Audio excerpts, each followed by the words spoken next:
Hi, this is Janine Rusan, and welcome to my podcast, the year-end, beginning of the year edition.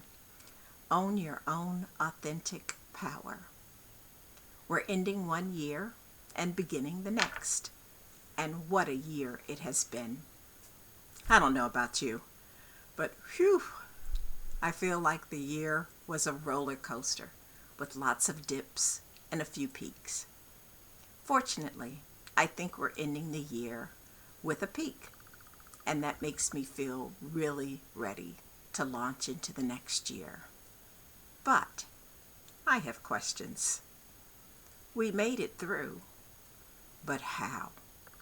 What made the year bearable when there were so many dips, several jaw-dropping lows, and heart-wrenching moments? The sad reality checks of who is in the position of power and what their motivations and desires are. Cruelty is the point. Yeah, it's been that kind of year. Do you ever sit down and shake your head just a tad and think, how did we get here? And how are we going to get to a better situation?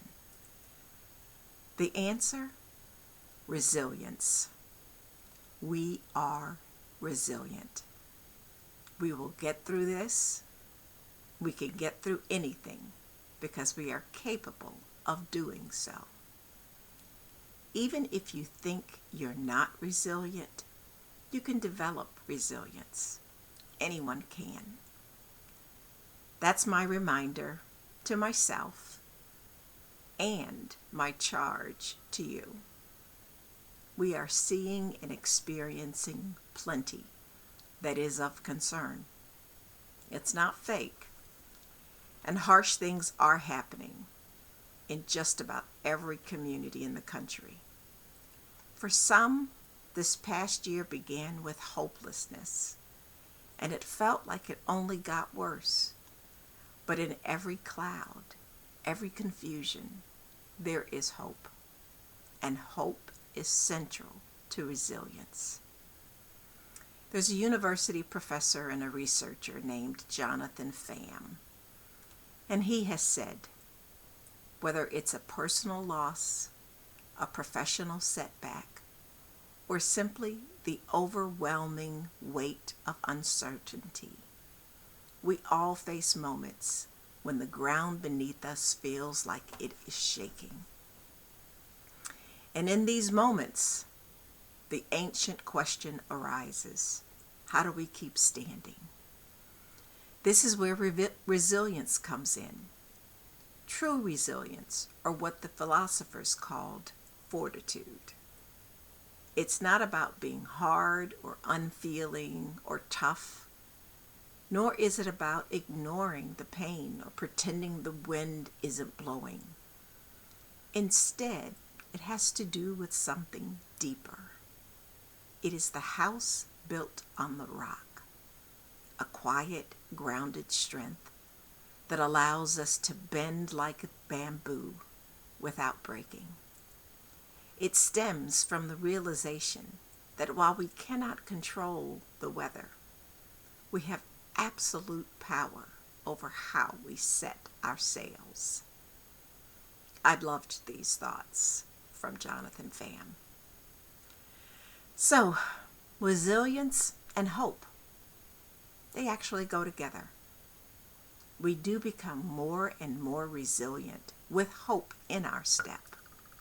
Sometimes people think hope is lofty and Pollyanna-like, but it takes courage to be hopeful.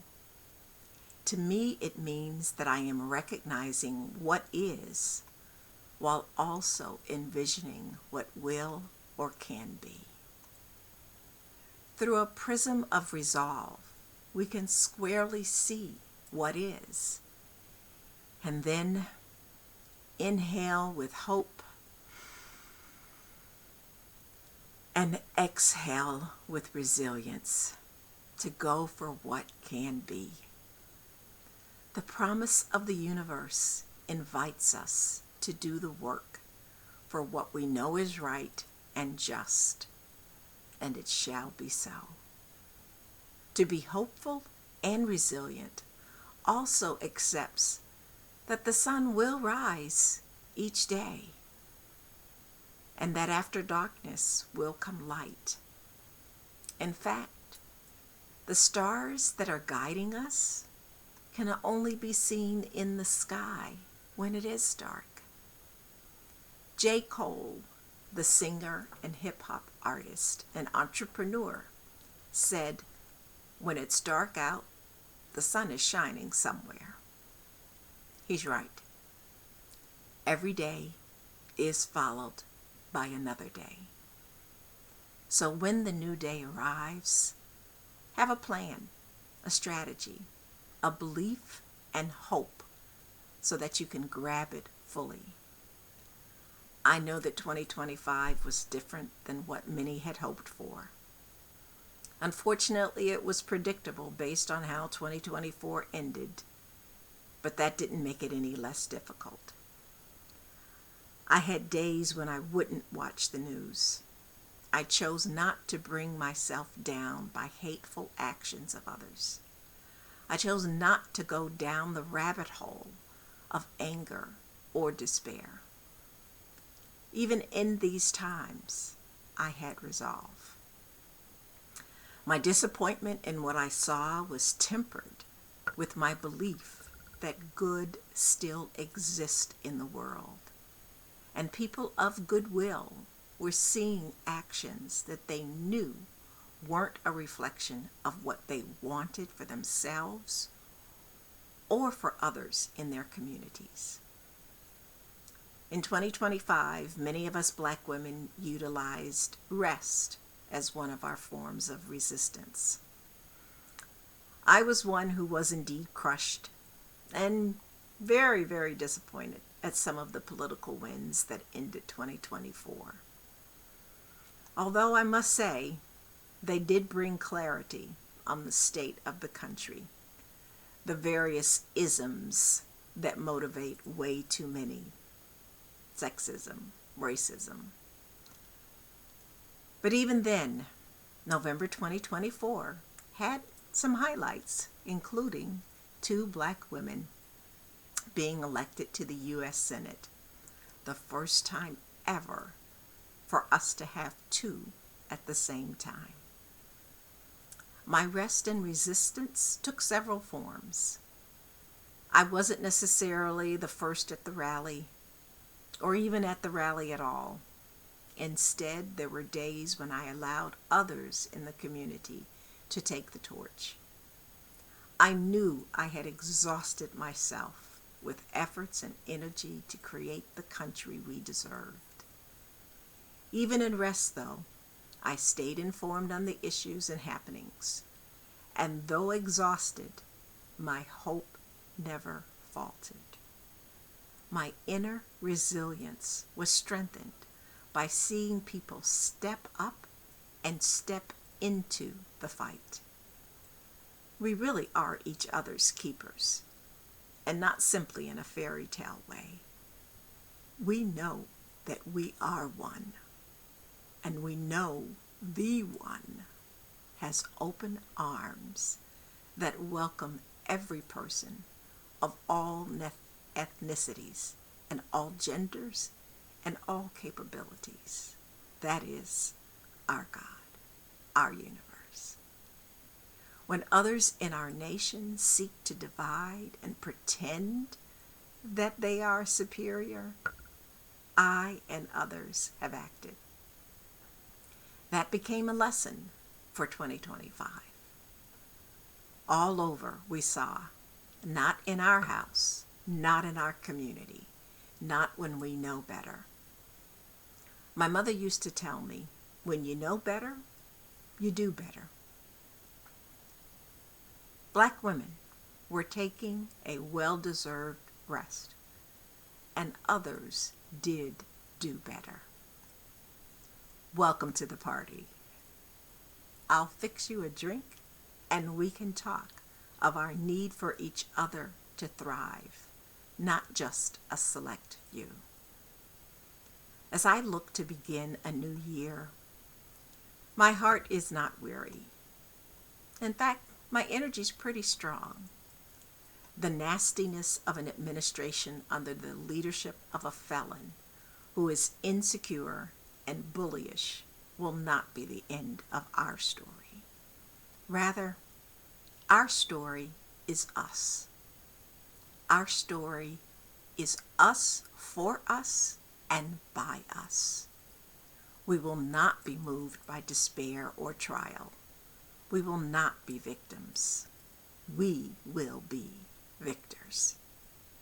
The results of November 2025 won't erase the results of November 2024, but they were pretty good to send us in a different direction.